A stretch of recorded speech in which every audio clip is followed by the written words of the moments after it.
Horrible students like us. I was a teacher for quite a long time, more than a decade. Yeah. So that's quite a long time, I believe. So now, if let's say I have to go to work every single day, I believe that perhaps my mindset will change. So the work from home, the COVID actually gave me a reason to go back to work.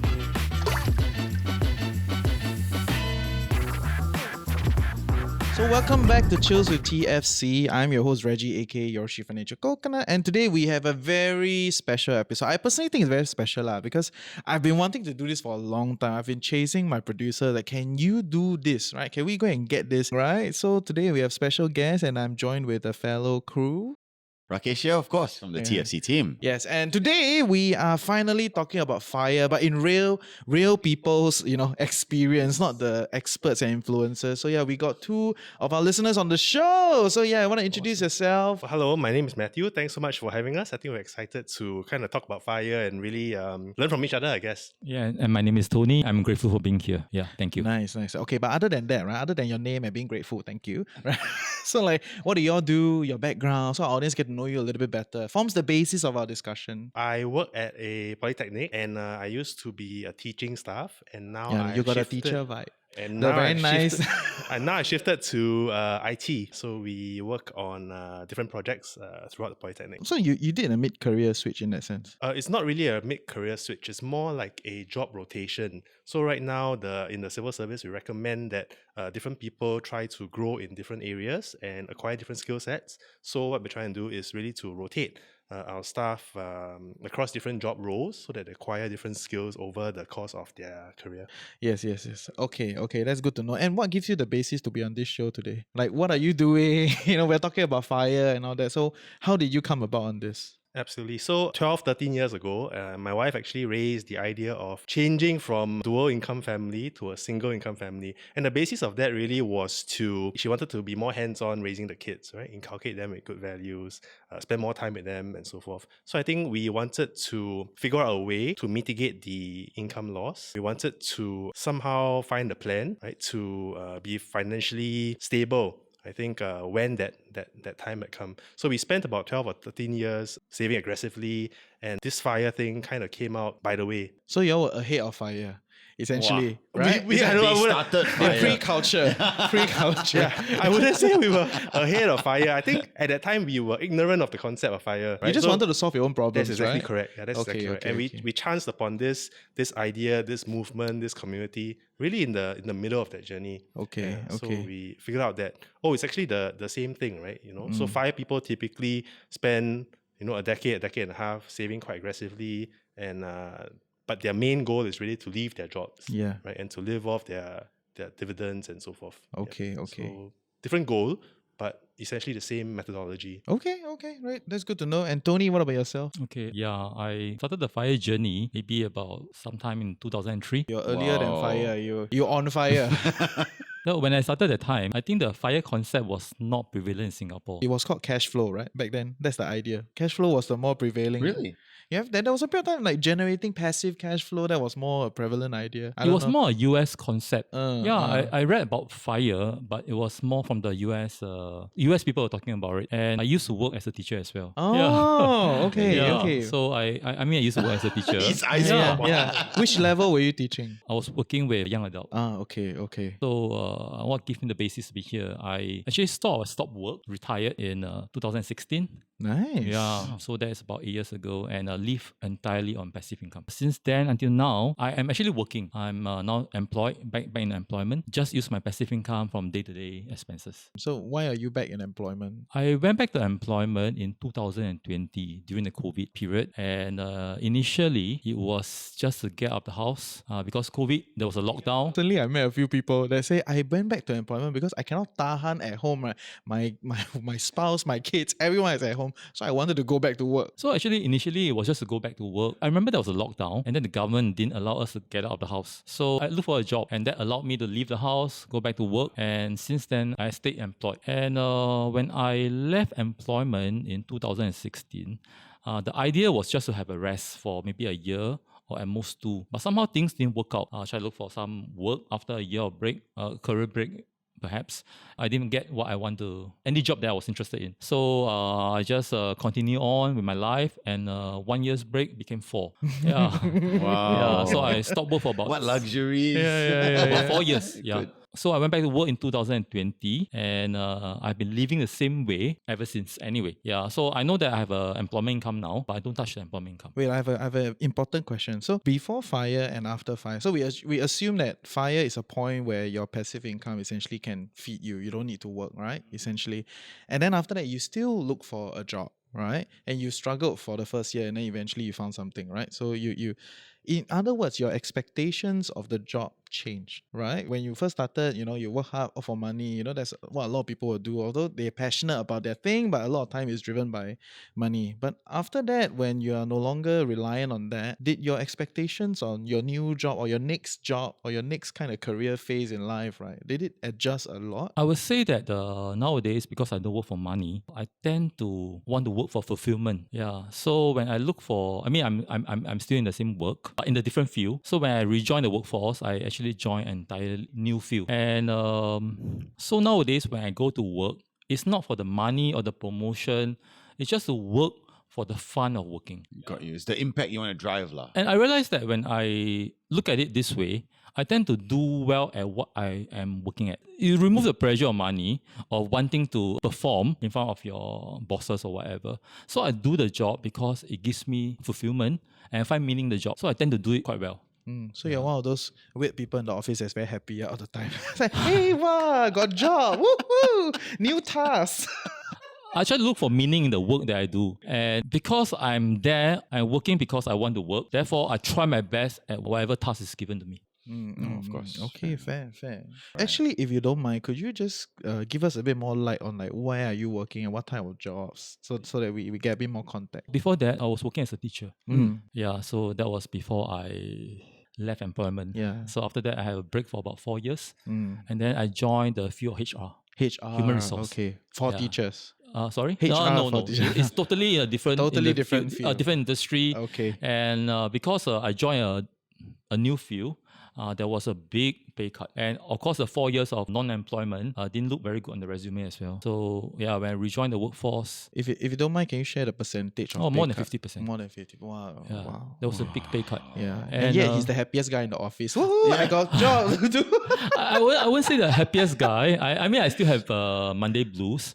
But I must say that COVID changed the entire landscape for work. Yeah, so there's work from home, there's flexi hours and stuff like that. Sometimes I think, and I believe if let's say work is still the same way it was before COVID, where I have to go to the office 5 days a week, and I understand what it's like to be a teacher, because I was there for quite a long time. Very loaded, that statement. Yeah, It's like, yeah. understand what it takes to be a teacher. Got tonal element to a it. lot. Horrible students like us. I was a teacher for quite a long time, more than a decade. Oh, wow. Yeah, so that's quite a long time, I believe. So I have to go to school every day. So now, if let's say I have to go to work every single day, I believe that perhaps my mindset will change. So the work from home, the COVID actually gave me a reason Interesting. to go back to work. Interesting. And I like the way this work from home concept, I like the way that the office landscape has changed. In terms of the mentality, you said that it's changed a little bit, right? So can I assume that pre-2014, was it 16? 16, you were a teacher. Yes. Okay. And then you break for 4 and then you went into HR. Yeah. Yes. Now, I think I want to touch on just a little bit. You said you wanted to give a 1 year break and then it didn't quite work out. Now, I assume it wasn't working out not because of the remuneration part of it, right? So could you take us through that? Yeah, because you took a 50% pay cut. Yeah. No, So it's not exactly about money. But it's, for me, what I would love to understand, I'm sure the listeners will as well, right? When you first started working, was it for the same mindset that you did 2016 or this HR job? And if so, what really clicked in the back of your mind? Was it really along the fact of, okay, I don't need to worry about the money, it's about me right now, and therefore I can take my time to find the job that I love and be passionate about? What's the thinking behind that, if you don't mind? When I left in 2016, the idea was just to take maybe a 1 year, a 1.5 year break. So I started looking for work after that. But things didn't work out, meaning that I actually went for a couple of interviews, but I didn't get the job. And because at the point of time, I was really 1 year into living on my passive income, something along that line. I actually had a rehearsal before that. I had a 2-year rehearsal. before I left employment in 2016. So, So you've been trying to live on the passive income rather than the work income that you have 2 years prior. No, I mean, now it's 2024, right? Yeah. So I have been living on passive income since 2014. Okay, nice. Yeah, entirely. Like, I just practice and see how it will be. And then 2016 I left and I wanted to just take a break, go and travel a little bit, and then come back to work. But then it didn't work out. So when I went back to work in 2020, my mindset was, actually when I went for the first job, I didn't know I was going to be paid.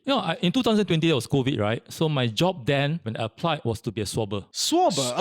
Yeah. Okay. Yeah, the swabber. The job came about because of COVID. I saw the advertisement for it, so I went to apply. And I didn't know that it was a paid job. When the person in charge told us there will be salary and all that stuff, oh my, yeah, I'm going to be paid for being a swabber. Yeah. Can you believe 10 years later, then the next generation, like the alpha generation, will be like, oh, I was once a swabber. It's like, See me. see me, who hires for swabbing? But okay, yes. So after that, I started working and then I like contributing back to society. So after that, I joined another company in the HR role. And then since then, I work because it gets me out of the house, gets me away from my partner. Okay. No, because I mean, Very mansplaining. Some of this panel, a lot of guys. Like, it is, fire is good and all that, but when you have so much time, because I don't have kids, so when you have so much time, sometimes too much time with your partner, I think a little time apart to do your own things is also good. Your own space. I agree. And just for context sake, right? It's not that we don't want to get ladies on the set. It's just somehow very difficult to find. So if you are listening and you are women and you are on fire, please put it in the comment section or email to us. We'll get you on next round, right? Then the ladies can shit on the guys. Okay, fair. So with that out of the way, right? So that's the context that we lay for our audience about your background. Maybe we can start with like, what do y'all do then in the early days when you first got into this thing of like fire, or just essentially building a passive income or building an investment income of some sort, right? How was it like for you? So I think all we did really was to try to cut back on our expenses. So we started this journey, maybe we were, I can't remember exactly, but probably 24 years old, maybe something like that. So at that time, typically young people, we are living with our parents, right? Meaning that we are working, we have some income, but actually we don't really have that much expenses. We don't have our own place, we don't have to pay our own bills, right? Sometimes most of the time we don't even have to pay for our own food, right? So of course we, out of filial piety or conventional tradition, we would give our parents some sort of allowance, but really that forms the main bulk of our expenses. Other than that, it would be maybe going on dates with my girlfriend or going out with our friends, but that's kind of it. So I think at the time, my wife and I were still dating. Wait, so at the point in time when y'all were dating, y'all were already discussing this thing about a single income family? That's correct, because at that time, she raised the idea of applying for a BTO. So with the conversation of applying for a BTO, it kind of led to the conversation of marriage, which led to the conversation of kids. I love how it's a BTO first then marriage. Correct. Yeah, that's exactly Such correct. a Singaporean problem. Yeah. This is a problem. Okay, That's exactly correct. Yeah. So we really followed the traditional Singaporean Mindset, stepwise Hey, got procedure. BTO. Okay, to be fair, it's not that traditional. BTO has only been 20 years. This system. Yeah, so in the same conversation, when she raised the idea of becoming a stay-at-home mom, that was when we had to kind of come up with a concrete plan as to how to really achieve that, right? Because from a conceptual perspective, it's actually a very appealing concept, right? But the reality is that if you want to give up half the household income, actually it's difficult, not just from practical perspective, but also from a psychological perspective. So I think we kind of constructed a back of the envelope kind of financial plan, right? Nothing complex. It was just a matter of reducing expenses, right? And just trying to accumulate as much savings as we could over a 10 or 12 year period. And the thinking was, if I can accumulate, say, 700 or 750,000 over a 10, 12 year period, then the yield that comes off that 700,000 or whatever that number may be, it would mitigate some of that income loss. So therefore, it would give you some breathing space, give you some buffer if you were to completely cut out one person's income. Okay. So that was the thinking behind it. Can you elaborate a little bit? Like you were saying, it's not just about the practical struggle, but also the psychological struggle. What struggle is there? Sure. So if you have a dual income family, right? Say your household income is... Say your boss scold you, is going to go back and tell your wife, hey, I don't work already, right? Because two people working. That's one part- person. that's correct. Share the load. That's correct, right? Okay. But on a more day-to-day basis, it could be a situation where you want to spend on this and spend on that, right? But if you have two incomes to really buffer that spending, then actually those are easy decisions, right? You can go to New Zealand on a whim. You can go to Japan on a whim, right? But if you have one income, then it becomes a little bit more scary. You're a little bit more anxious whenever you're making these purchases. And these are just small purchases, right? If you want to talk about bigger purchases, I want to buy a car, I want to buy a whatever else, right? So, of course, with more inflow of household income, these decisions are easier. So, psychologically, it's difficult to say, okay, I know that with giving up this one income, I'm actually giving up a lot of the freedom of options of purchases that I can make further down the road. So, I think it's a bit difficult. And I say that because my wife was working part-time for the last 3 or 4 years, right? So, she only about 6 months ago gave up her job completely. So from full-time, there was a part-time. So it was a staggered. Correct. So we actually wanted for her to completely resign after we had our first child. But at that time, COVID struck. So I guess we suggested to the company that maybe she could do part-time. And to our surprise, they took it up, right? So we were prepared to resign if they didn't really agree. But to our surprise, they took it up. So we did that part-time arrangement for 3 years plus, I think. And she only recently transitioned to a full-time stay-at-home. So there's 2 transition points, right? From full-time to part-time, and then from part-time to zero. And I can share that quite honestly, at least I feel the anxiety at those 2 transition points. Yeah, for my wife, it's okay because she doesn't really care about these financial things. So to her, it's just, oh, okay, I just go on through. Tony is resonating. But I can genuinely feel that there was some feelings of anxiety during those phases. How do you manage that? Yeah, exactly. So earlier we talked about why it's not just a financial burden, it's also a psychological burden, right? So really it's got to do with managing your emotions. There's no magic trick. The answer really is to just try to convince myself that it's okay, no need to be so anxious, just as how you would manage your day-to-day emotions. Yeah, there's no magic secret. Is the anxiousness coming from the fact that if you lose your job, then you effectively no income coming through, or where's this anxiousness coming? So the anxiousness, I think, comes from not really knowing what's going to be down the road, right? And earlier I mentioned about these small, medium, and large purchases that might come along, right? And of course, with the larger household income, it's easier to go ahead with these purchases. So I think that's where the anxiety stems, because you know that you have a significant reduction in income. So therefore, you tend to be a bit more careful, more cautious moving forward. So in the public service, we often don't worry too much about losing our job per se, right? So if you were, I don't know, working in some corporate MNC or SME, maybe that's a real, more serious concern.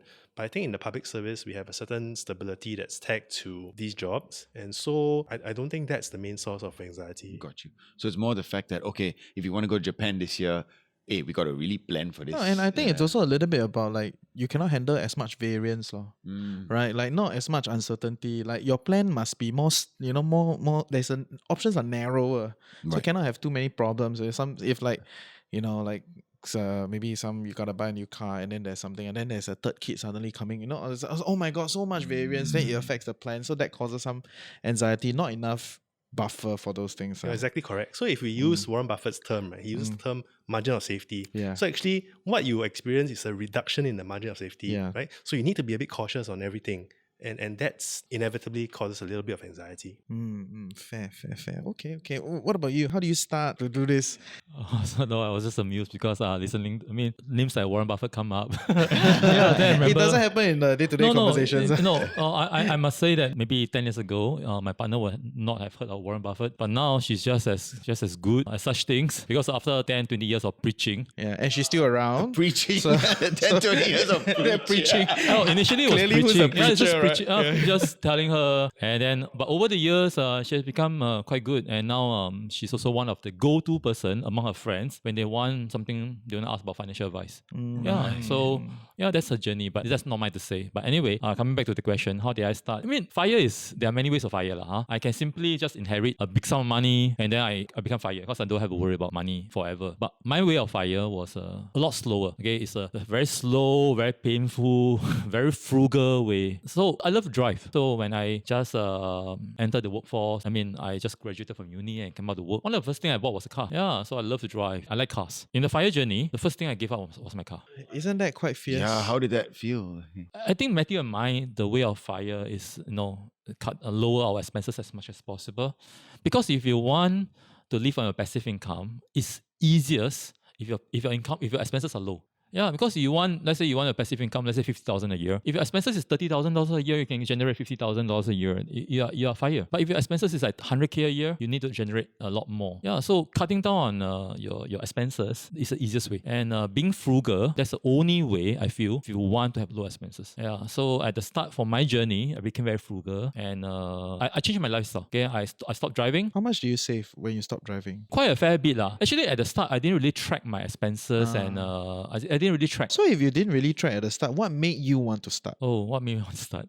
Actually, there was a spark lah, and the spark came from employment. Maybe I would use the word toxic work environment. And that spark was so strong. And at the point of time, I just wanted to leave service. I wanted to leave lah, but I couldn't. Yeah, I couldn't because of financial commitments. You have a car loan and stuff like that ties me and chains me to the job. So I hated that feeling. Yeah, so that was a big spark that motivated me to change. The pain was so strong that I just changed myself. You will go through anyhow, Yeah, right? the pain was so strong that I would go through fire. If I can put it Literally. that way. Yeah, literally. So changed my lifestyle, became very frugal, and many other things happened. Slowly, I realized, actually, I got used to the lifestyle, the frugal lifestyle, and it affected my partner the most. We started work, we have income, and then we like the good life and all that stuff, all that jazz. If I can quote. All that jazz. All yes, that- yes, wow, yes. wow. Okay. I Too use many that. podcasts I listen, use that a yeah. lot. Yeah. All that jazz. Yeah. Okay, so I changed my lifestyle and slowly I influenced my partner as well to change our lifestyle together. Fire alone, doing it alone is easy comparing with having wife and kids.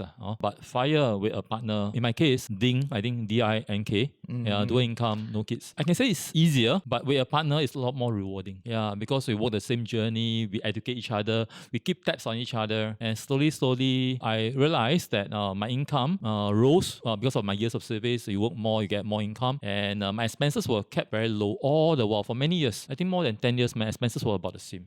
Can y'all drop some numbers? Is it okay? How much are you spending every month from that level? I can. Because I think starting from 2006, I started tracking my expenses. Initially, it was using notes and paper. Wow. Yeah. I mean, sorry, I sound very old, but yeah, but I use Good old days of ledgers. no, just Hey, come on. Sometimes I still notepad. use paper. I think it's very nice, the feeling. Yeah. I remember going to the bank every beginning of the year. You know, the banks used to give little The notebooks. bank book. Yes. Yeah, the little yeah, notebooks. I would go to the bank and grab those stuff, and then that will become I would choose the nicest one, a small one, and put in my pocket, and then I'll record expenses. Number one fire tip: take complimentary gifts from the bank. Yeah. Oh yeah, please share No with worries, us but your numbers. slowly with apps coming in, then everything's on my phone now. So at the start, I think I leave a year, maybe expenses is about $20,000. Wow. Okay. Is That's that, back is that then low? lah, Yeah, back back then, then. yeah, Yeah, when I started. Now, because now Inflation. over 20 years, right? Yeah. I have increased my expenses to about maybe about 50K a year. But I maintain at the 20 to 30K range for many years. Yeah. Individual or household? Individual. Individual. Okay. Yeah, just 20, 30K for many years until maybe I would say last 5 to 10 years. Then I slowly raise how much I can spend every year. So this year I decided to raise it to 50. Yeah. I love that. Like I just decide to raise it, lor. Oh, because my current passive income is more than enough to cover. So it's like a confidence, like I want to spend more, I spend more, lah, right? So it's quite interesting. How I do it is maybe a bit different for most people. Now, what I do is that generally I generate the passive income first before I spend them. So, for example, this year, 2024, the passive income I earn this year will be my budget for next year. So, let's say this year I have a certain amount of passive income that will form the foundation stone of my expenses next year. So this year, let's say I earn 50K in passive income. Next year, my expenses is just capped at 50K. Okay, so you never do the NIRC 50% reinvest, 50% spend. That's for employee. Not fire, guys. Government level, government level.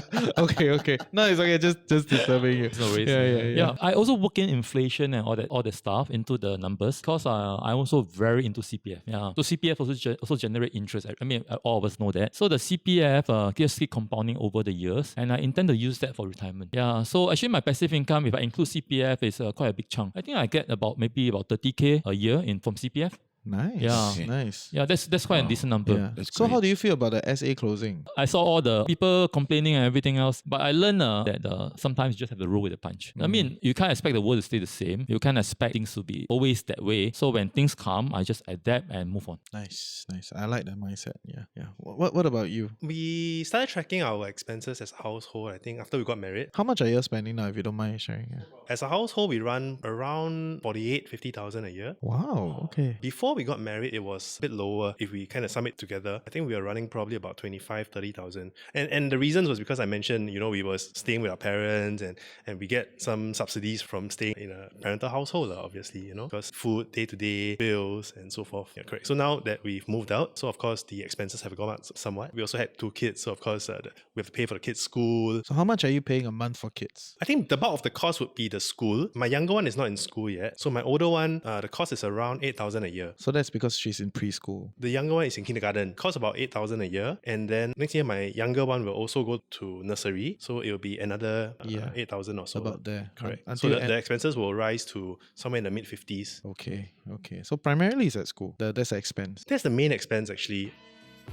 Hey, welcome to the Financial Coconut Podcast Network. I'm your host, Reggie, aka your Chief Financial Coconut. And if you're loving what we're creating here, like, share, subscribe, share with your loved ones, comment in the comment section below. And yeah, we'll see you for great content on Chills with TFC. So the question I have for both of you is, when you showing those figures back then, was mortgage part of it, or is this sort of extra? So the 50,000 figure that we talked about earlier is not including the mortgage, but our house is paid up. So we spent the last 7 years paying up the house as well. So and just using mainly CPF over the 7 years or so from both incomes. So now essentially there's no payment from the CPF. So the CPF just accumulates monthly. And yourself, Tony? Okay, I didn't have the benefit of BTO. So you can get, You were yeah. time before BTO one. Sorry? You were the time before BTO. Oh, no. There was BTO and all that. But because you have to get married to get a BTO. So at 35, I just bought the first HDB. Okay, so at the point of time when I decided to leave employment in 2016, I still had a mortgage. But I think there was a period of time where interest rate in the bank was really low. Yeah, Yes. It's like 1% Yeah. along the line. So, okay, just to answer the question directly, right? I just pay up the house for the house in full. Yeah, so I just pay up the loan. So I have no loan on the house.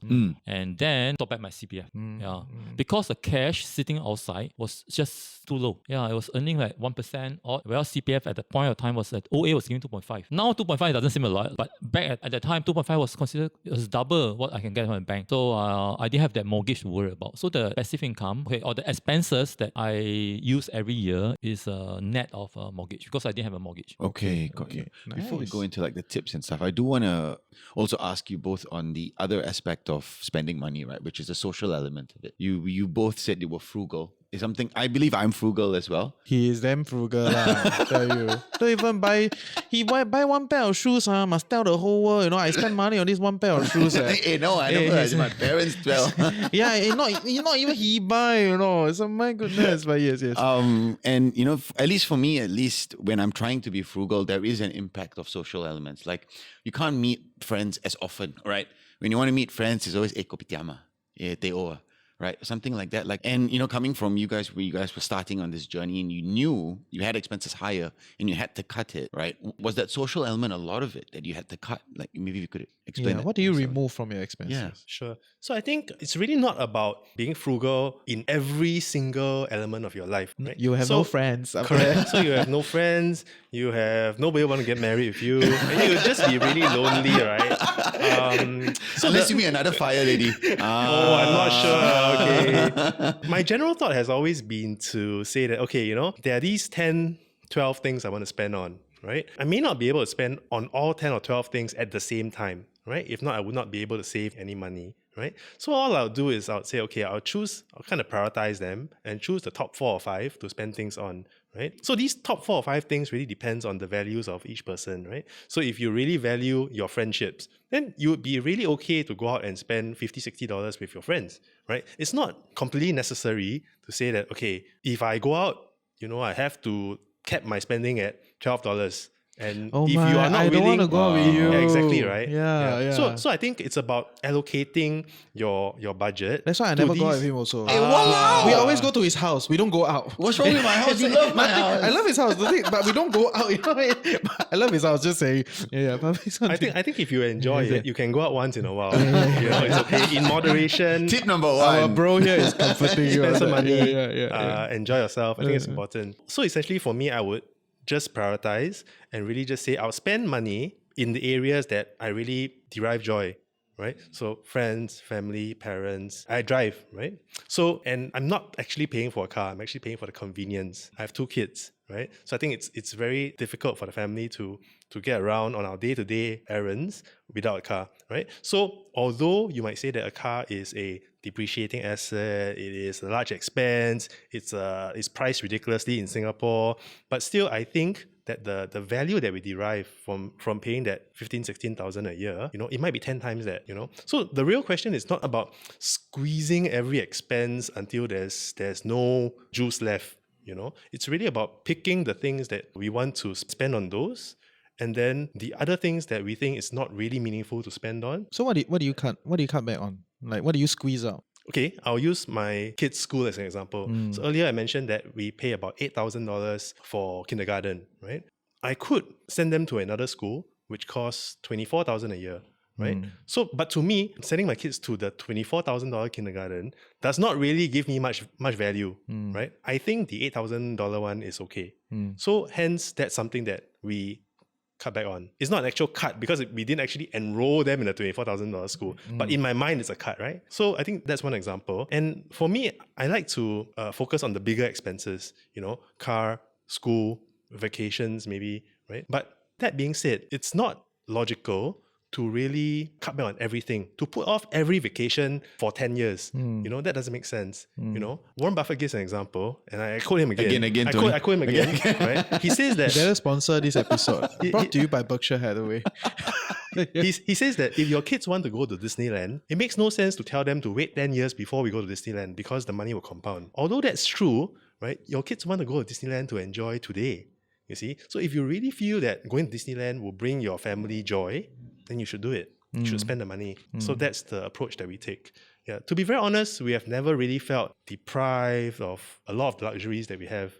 We always found a lot of contentment and thankfulness in all the things that we have. And this is despite cutting back on certain areas and being mindful with where we spend on. Okay, fair. What about you? What do you cut? I was smiling at when Rakesh and Matthew mentioned Warren Buffett, because all the 5 people all end up reading the same All the books. same books. Yeah, all the same Oh kind my of goodness, it's a literature. tribe. Yeah, I mean, I also was a fan of Warren Buffett and Charlie Munger. Yeah, and all those financial bloggers and all that.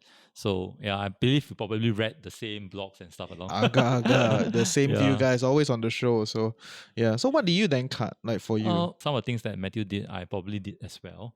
But just to answer Rakesh's question about how it impacts us socially. So just 2 things that I guess I can share, just 2 things. One is the one that's most affected is your partner or your family members. So I feel that you must bring them along on the same journey. If they understand, wife, kids, they understand, then I guess it'll be an easier journey. Yeah. So if you want to cut down expenses and they understand why you are doing it, the end point, with the end point in mind, so I think they'll follow you on the journey. Yeah, so I had to explain. I had to, at the start, when nobody know what was fire, I have to explain.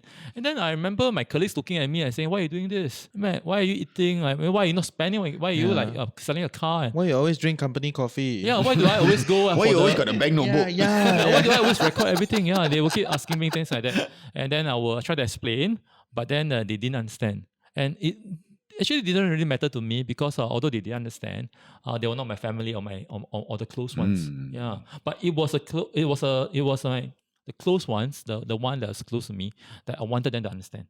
And I told them this is what I want to achieve, and I want to bring them along for the journey. Yeah, that's one. And the second thing is, I mean, you can't just work and all that. So early on in my FIRE journey, I used to read somewhere, and I remember there was this concept which I incorporate even today. So it has been around with me for maybe 20 years, which is I always incorporate this fund money inside my budget. And I mentioned earlier that my budget is basically what I earned last year. The passive income I earned last year becomes my budget for this year. So I will always include this component inside my monthly budget. And if I don't spend the money, let's say maybe every month I put about a few $100 there, just to have fun, just to treat. The money is not for me. The money is to treat my loved ones. Yeah. So if you go out with me, I will use that money from the budget to treat. Yeah. Okay. Yeah, I your sign loved up. one, I sign up. Yeah. So basically, I work that into my budget. I'm well loved. So if I spend the money, let's say I end up spending the amount of money on loved ones and it's finished, then I just don't spend. But if I don't spend it, let's say I have access from this month, I will let it roll over to next month. And by the end of the year, then sometimes there'll be like maybe a couple of $1,000 left Yes. there. I'll make sure I spend it before the end of the year. I do So- the same. Yeah, so it may be a Christmas present for somebody. Then they don't expect a present, but I'll just use up the money which I really budgeted for and give it to them. Yeah, yeah. I'll make sure I spend the money. Yeah, and just a side thing, right? Like I also do that, and I find a lot of joy in spending on other people, right? The people that I love, right? But over time, I try very hard to spend on myself. Right, so I'm going through this journey of like, why don't you also love yourself a bit, right? Don't always extend this joy to other people and not do it on your own. But that's a different discussion. Eventually, you get there. So I want to pick up on that point, right? There's a real difference or distinction between frugality and being stingy and cheap. So I once read somewhere that stingy and cheap people, they don't like to spend on others, but they like to spend on themselves. But frugal people actually don't really like to spend on themselves, but instead they like to spend on others, right? So very often my wife asks me, what should I buy you for Christmas this year? And sometimes it takes a lot to answer that because sometimes you feel like there's not really that much things that I everything need. already, I have everything I yeah. need. So hope that your listeners will also appreciate that in pursuit of fire, regardless of whatever your goal is, it's probably not meaningful to do it while being extremely stingy and cheap.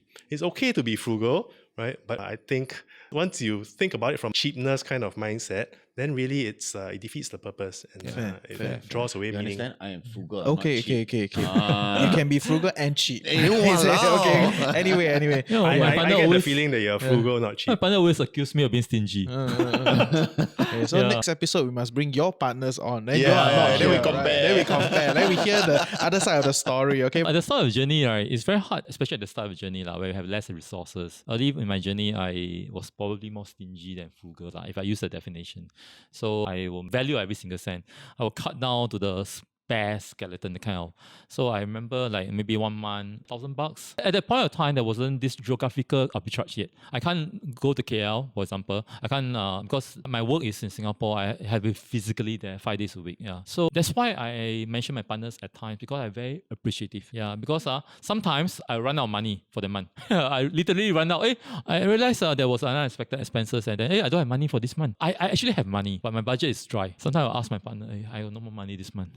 Can you buy me the meals? That's when she says that, So you you have see, money. But now, after years of doing this, right, now it's time to repay. Awesome. Okay. Great. I love it. But let's talk a little bit about the technicalities, right? Like, budgeting is one big part of it. Of course, you maintain a good income for an extended period of time and you budget well, you're frugal. But what about all the like financial products, right? Like whether is it insurance or investing or, all the miles games, and that's why I want to check with y'all, right? Because we always talk about all these things. So I just want to see like what applied to you, what worked, what didn't work, what's good, what's not. So I think I take it from a very simplified angle. So I really only look at it as 3 pillars, right? Spending and saving as one pillar, insurance as one pillar, and then investing as the last, right? So we can take those one at a time. So if you look at the savings expenses pillar, that's the easiest. You get some income and then you track your expenses, you have a certain budget and the family runs on those funds. My view now is that generally, as long as there's a surplus, it's okay. It means you're accumulating every year, right? Okay, so that part is easy. The insurance part actually for us is also not that difficult, meaning we have quite a lot of coverage. We have the hospitalization insurance that's on top of the MediShield Life, right? And then we also believe in term life policies as opposed to So you're the buy term, Whole life. invest the rest. type. absolutely. So we are Okay. certainly buy term because I think the cost is low relative to the value that we get. So we can buy, $1 mil, $2 mil kind of policies. And this is particularly important in a single income family, right? Because if something happens to The me, single income right, earner, it's very yeah. important that the family has enough assets to kind of continue. Imagining that, my wife will not have to return to work, and then who's going to take care of the kids? So I think that kind of coverage is important. And essentially that's all we have. So we have mirror policies for every family member. In fact, I also emphasize that quite a large portion of our family expenses actually goes to insurance. So I think we are paying probably about 8,000-9,000 a year just on insurance. Wow. For the whole family lah. That's correct, for the whole family. I have 2 kids, right? So 4 of us. And if you take it relative to a $50,000 annual expense, right, that's almost 20%. Yeah. So it's quite a large expense. It's quite a large Yeah. expense. And so that's why I think it's really important to protect the single income philosophy, right? Because we've worked, Yeah, must protect me. we have to protect also the kids. Yeah, Also yeah, the kids. yeah. So the last one, the most tricky one is really the investment, right? But it's tricky because I think there are a lot of of products and the advice is very complex, right?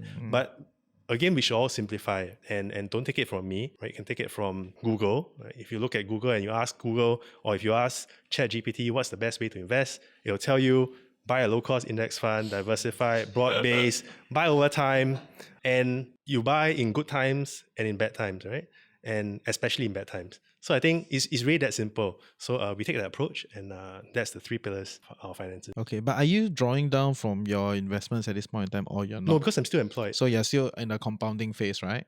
That's correct. Okay, That's correct. fair. That's And then correct. there's a different perspective on the other side, On him. right? So like, how do you then do your finances? No, Matthew, and I can understand where he's coming from yeah. because those are the same thoughts that I used to have, and I used to follow some of the strategies as well. So maybe when I was early in my FIRE journey, right, I also read so many literature, and although there was many paths, or there are many ways of doing certain things. Some of them say passive. I mean, you can do ETF, you can do active investing, but at that point of time when I started, I was just reading from the US side. Yeah. So ETF at the point of time was not that, and brokers were very expensive back then. Yeah, And we don't have access to the US market. It's true. Yeah. So at that point of time, easiest way was to actually invest in the Singapore market. So when I started, it was mainly dividend income investment. So Singapore happened to be a good dividend market as well. So I invested heavily into the Singapore market at the start.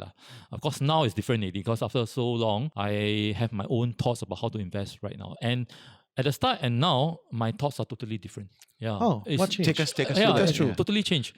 Okay, at the start, actually I did, I think at the start when I wanted to pursue FIRE, it was mainly like 70-30, 70% equities, 30% bond kind of portfolio.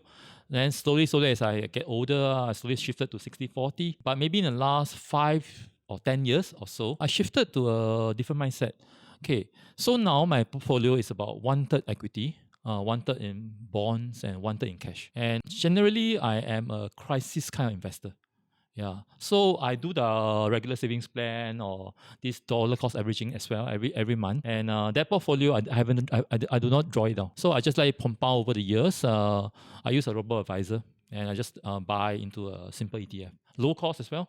Yeah, low cost ETF, just like compound. And I don't draw from it, but it doesn't give dividend as well. There's no dividend from it. So majority of my portfolio is in Singapore stocks as well. So where it REITs and stuff like that, where I draw the dividends from the portfolio. But I sit on a lot of cash. And in recent years, cash has been doing quite well. I can get up to 5 or even 5% and more from cash. I remember in the old days, about 4% from a dividend portfolio was considered not bad. When cash was about 1%, and now cash can give up to 5%. Yeah, so my passive income has actually increased over the last few years. Awesome. When cash was doing so well. And bonds is also a new thing, T-bills and Singapore saving bonds. I mean, you can get SSP for about 3% and more. Yes. Yeah, T-bills for definitely more than 3%. So all this generating passive income.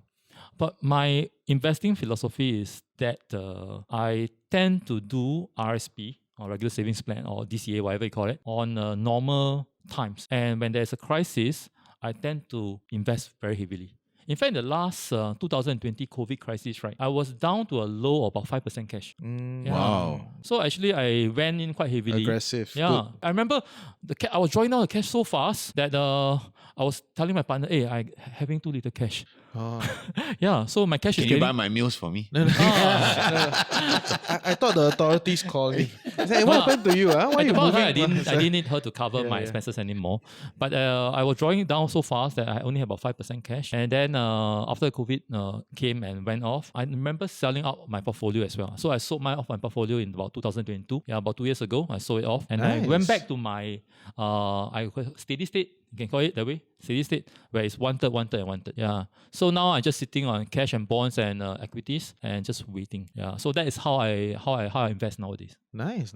We should do one whole episode on just that. Investing right? philosophy. Yeah. It's cyclical. It's, Because of course I'm probably the oldest here, yeah. so I've gone through a few I think crises. so too. Yeah. Hopefully not from the looks. no. It's just your journey started 20 years ago. Yeah. So, But I went through the SARS crisis. I was quite young then when the SARS crisis, and I saw how it impacted my parents. And then I went through the 2008 financial, and then there was a few mini crises along the way, but the last big one was COVID. So I didn't handle the 2008 crisis very well. Yeah, I lost a lot of money and I was very emotionally affected. I remember how bad at the time, and I lost so much money, but luckily it was just paper losses because I didn't sell, and it just all came back. Bounce back in the next 3 Yeah, years. but I remember how I felt at that point of time. I learned from the lesson, and when 2020 came along, I went heavily into the markets. Nice. By the way, this is not financial advice. Yeah, No, it's not. we're going to very Purpose. specific things already. Okay, so but we should discuss that a little bit more another time. Maybe last question: what are the things that people always talk about? It's all over the internet. All the influencers are talking about it, and you think like it's bullshit. Don't follow. Don't do it. Or maybe you tried it and you think it does not work for you. Maybe I think a lot of the well-meaning advice, right? So if you go on Google and you say, how can I work towards a secure retirement, right? They'll tell you very practical, very reasonable advice such as save 10% of your income every month, right? Invest it in a low-cost index fund and do it over time, right? 10, 15, 20%. But then usually you would have a chart where, it goes assets against age, right? And then when you are 70 or whatever it is, you have accumulated some amount of money. And that demonstrates the effect of compounding. Certainly that's true. But I do think that we need to ask ourselves whether we really want to retire at 65, 70, 75, right? Because that chart is well and good. But the reality is that if you only save 10, 15% of your income, you will only retire when you are 70, 75, right? So if you have any sort of desire within yourself to retire somewhat earlier, 50, 45, 40, then 10, 15% certainly is not enough. I think it's well-meaning advice and very practical and doable, but I do think that it's a myth that we should take it as a rule or guideline that, certainly that is sufficient, right? I will ask the question, could you save a bit more, especially in your younger years, right? And if that does provide some sort of financial stability and flexibility for your family 10 years, 15 years down the road, would that not be a good thing to do?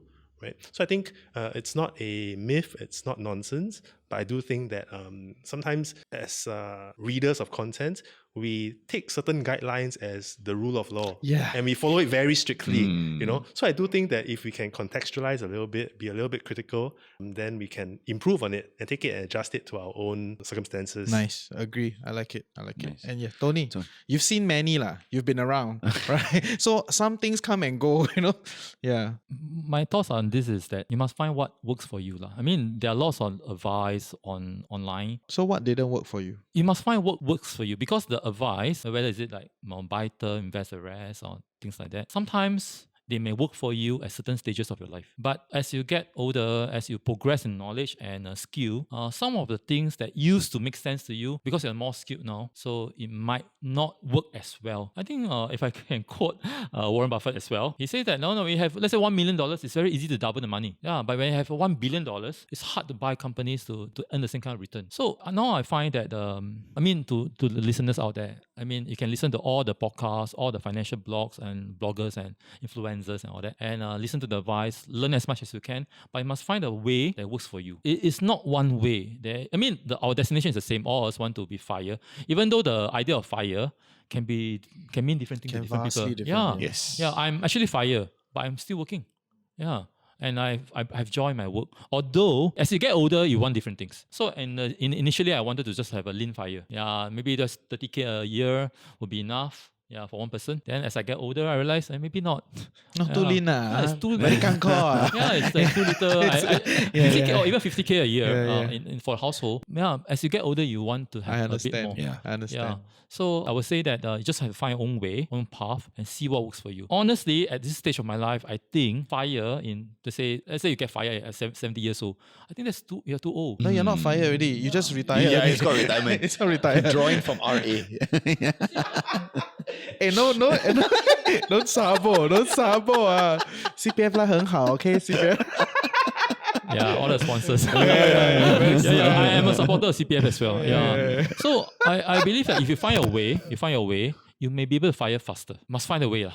And some maybe crypto, maybe others is equities, or for me, I like to invest in crisis. Yeah. So I am preparing myself for the next one. Thank you, Matthew, Tony, for coming on board. Hopefully, team, you guys got a few tips today, a few, how these guys operate in terms of FIRE, right? The mindset shifts. At least that's what I've noticed. Really happy that you guys came. So really honored to be doing this segment after a long time. Thanks, producers. All good. With that, we'll see you guys next time. Bye. Thank Thanks so you. much for having us.